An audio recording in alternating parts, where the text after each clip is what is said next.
This channel is supported by Truefire. Truefire is an online library enough. You can get the Truefire All Access Pass for as cheap as they ever do it, the $99 thing. So just jump and do that if you're looking for the best price that you can get Truefire All Access for. So I went down to Milehousestudios yesterday. Now, I first kind of got hip to Milehousestudios, Paul, all right, but because an Aussie mate, John, sent me a review of the Artist guitars from Paul, and of course it's amusing. He said the C word probably at some point, yeah, so basically went down, did some stuff yesterday, and kind of had some conversations around some of these cheaper guitars. Now, obviously, Paul is someone who builds guitars in the UK from scratch as well, so it's kind of not really in his interest to promote these kind of things that much, excepting, of course, that like the guitars that he makes are going to be like 10 times the price of this sort of thing. And if you ask, I think, him honestly, because he is pretty honest about this sort of stuff, you know, to match this sort of thing for this kind of price in this country is not that easy. So I think the cheap guitars are kind of making things a little bit tricky. So I just wanted to do a little bit of a video on it.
Now, there is something to be said for these guitars definitely being important for people who can't necessarily afford to buy more expensive stuff. And I think there is this idea that maybe the more money you spend, this is just something that I've naively thought basically my whole life. You get this like phrase, you get what you pay for.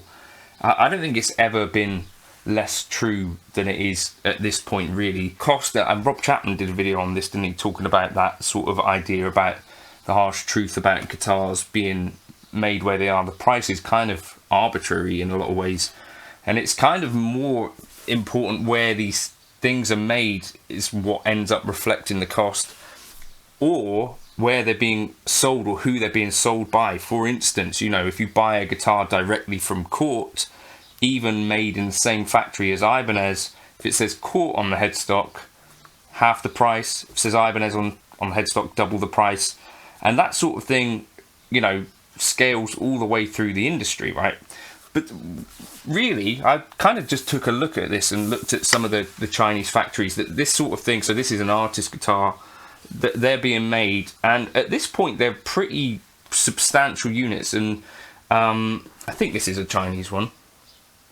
Anyway, something like that. But if you look at how they're made, it's like CNC machines with like 6 or 9 necks at a time, and it's kind of the state of manufacture over there is, I think, when I look at like a Gibson or a Fender factory tour, to me it looks like the Chinese factories or the Indonesian factories are actually more state-of-the-art. I don't know. So if there is a price that you pay for a CNC predominantly made guitar, which is, you know, what a lot of these guitars that we look at, whether it's a Fender custom shop all the way down to these, like most of the grunt work getting this from a tree into this is done by a CNC machine, and then it's really down to someone getting their hands on it.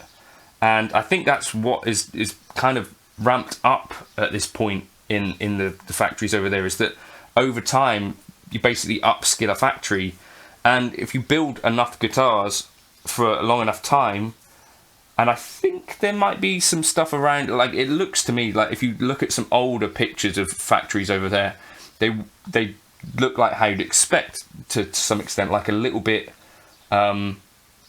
unsafe, that sort of thing, not the best conditions. And whereas now the videos, because I guess PRS, for example, have shown their Indonesian Cort factories and stuff like that, it looks like they're now pretty state-of-the-art, like pretty big, clean facilities, and, you know, not that dissimilar to any US kind of builder. If anything, it kind of looks a little bit more upscale, right? So anyway, all of the thoughts on this, like if I play, you know, these Teles back to back, I don't know how much of it comes across in the video. If what I'd say is this guitar feels more difficult to play, like the setup is not perfect, but in some regards, like this is even parts wise, you know, like you've got locking tuners, the Nacho doesn't, got compensated brass saddles, the Nacho doesn't. The relic on the Artist is clearly more realistic, but kind of one of the main differentiating factors here, because the Nacho is still CNC things, they're just slightly less generic, right? So the Nacho is basically, over time, he's bought lots of Teles and then he's created CNC models based on those. They're made in smaller batches. I think that is really where you can... It doesn't mean to say that if you just take one of these types of guitars to a good luthier, that you can't get pretty much all the way close. Maybe even, you know, you might prefer it to the Nacho. Like this has a more... This is just a medium C neck shape, stainless frets. It's making it really difficult, in my opinion, to sit here and try to justify like a purchase like this, which is obviously very difficult to justify, but this might be like lighter. I think obviously looks wise, this is like an incredible work of art. This relic, on the other hand, you know, is not going to fool even your blind nan. But, you know, roasted maple, stuff like that. I think that is what I've realised in talking to Paul and stuff like that. The idea really is that the more money you spend on the guitar, the closer to it being like a one-off type of guitar is how you get, you know, that seems to be pretty much the thing. And to some extent, I think they're catching on to this really, and this kind of thing where it's like I'm trying to make a slightly more unique guitar, even if they were using the same template on all of them. It's that same kind of concept, like a one-off piece of art more so, and that's what you pay for with the Fender Custom Shop, right? It's still CNC stuff, mostly made in the same places with the same bits of wood to some extent, set up by slightly different teams of people at some point, and then they get to work with like the relic inside of stuff, which is really actually one of the parts of guitar making which does take considerable time. As silly as it kind of seems in some ways, like making a really good relic is not just as simple as just hitting it and convincing and stuff like that. So I think that's kind of what I've got to say on that, right? The cheaper guitar stuff is, at this point, you know, really any guitar that you buy from sort of £300 to £4,000, you know, quite a lot of them are going to be built by a CNC.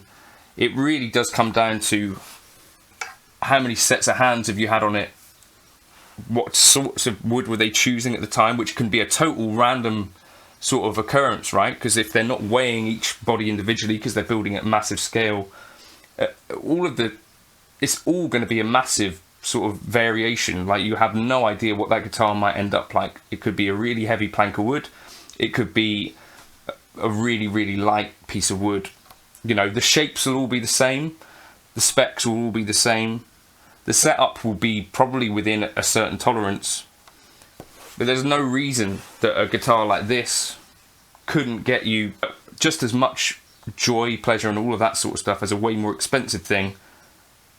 I don't know. That's kind of what I've taken time to realise. Like, you're not necessarily paying for parts guitar, you're paying for things like mojo and stuff like that, which is hard to justify, right? Anyway, it just seems to me that there has been like a levelling of the playing field to the point where if you were going to pick a guitar from any one factory or like a place to build lots of guitars, America is probably now quite an expensive choice to do that.